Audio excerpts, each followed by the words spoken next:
کہ حضور نے اس دین کو پھیلانے کے لیے کتنی تکلیفیں اٹھائیں اور کتنی کوشش فرمائی، اور یہ جہد مسلسل اور یہ ضبط اور تحمل اور یہ صبر کا پیکر ذات جو ہے، ان کے طرز عمل کو ہمیں دیکھنا ہے، کیونکہ جب سیرت کا مطالعہ کرتے ہیں تو حضور صلی اللہ علیہ وسلم کے طرز عمل کو دیکھ کر،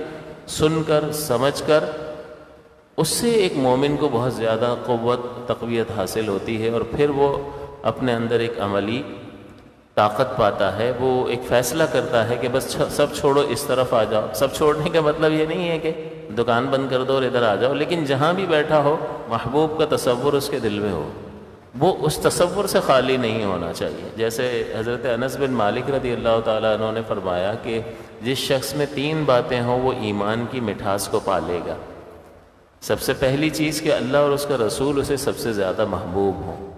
ہمیں غور کرنا چاہیے کہ کیا ہمیں اللہ اور اس کا رسول سب سے زیادہ محبوب ہیں؟ کوئی بھی منع نہیں کرے گا، ہم میں سے ہر ایک یہی کہے گا، لیکن اصل یہ ہے کہ محبت ایک قلبی کیفیت کا نام ہے جو دل میں ہوتی ہے۔ میں زبان سے تو کہہ سکتا ہوں کہ ہاں مجھے محبت ہے، لیکن یہ دل میں ہے بھی کہ نہیں، یا ہے تو کس درجے میں ہے، اس کا اظہار انسان کے عمل سے ہوتا ہے۔ اور وہ کیسے ہوگا؟ نبی کریم صلی اللہ علیہ وسلم کی اتباع اور اطاعت سے ہوگا۔ اتباع اور اطاعت کس کو کہتے ہیں؟ جو فعل جس طرح سے حضور صلی اللہ علیہ وسلم نے کیا، اس کو اسی طرح سے اس لیے کرنا کہ یہ آپ نے کیا، یہ ہے اتباع۔ بھئی میں کوئی کام کروں اور وہ حادثاتی طور پر، اتفاقی طور پر انور بھائی کی مشابہ ہو جائے کہ انور بھائی نے اس طرح سے بات کی تھی، میں بھی اس طرح سے بات کرتا ہوں، تو جو انہوں نے کیا ہے میں بھی ویسا ہی کر رہا ہوں، لیکن میں اس لیے نہیں کر رہا کہ انہوں نے کیا ہے، میرا بھی اسٹائل ایسا ہی ہے، میچ ہو گیا، اس نے اتفاق کہہ لیں، اس کو اتباع نہیں کہیں گے۔ حالانکہ دونوں افعال میں مماثلت ہے، جیسے وہ بول رہے ہیں میں بھی بول رہا ہوں، جیسے وہ چلتے ہیں میں بھی چلتا ہوں، مثال کے طور پر۔ لیکن اس کو اتباع کب کہیں گے، اطاعت کب کہیں گے؟ کہ جو فعل جس نے جس طرح کیا، اس کو اسی طرح سے اس لیے کرنا کہ اس نے کیا ہے،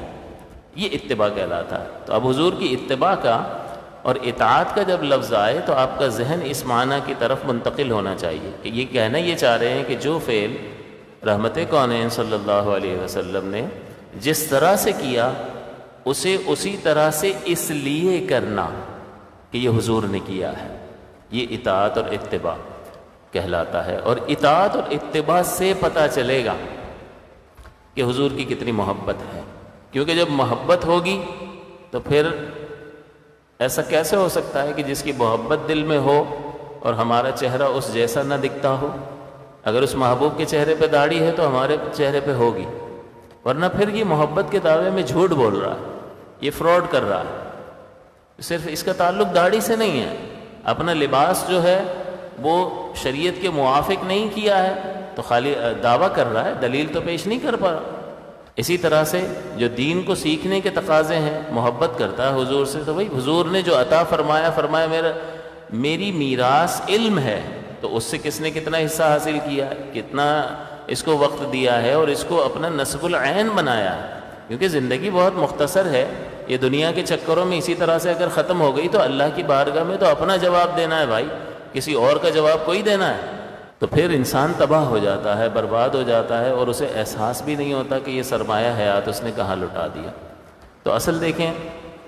کہنے کا مقصد کسی پر اعتراض کرنا بھی مقصود نہیں ہے، مجھ میں بھی ہزارہ خامیاں ہوں گی، اس لیے لمحہ فکریہ یہ ہے کہ محبت کا دعویٰ اگر کر رہے ہیں تو اسے اپنے عمل سے ثابت کریں، اپنی اطاعت اور اپنی اتباع سے ثابت کریں، ورنہ وہ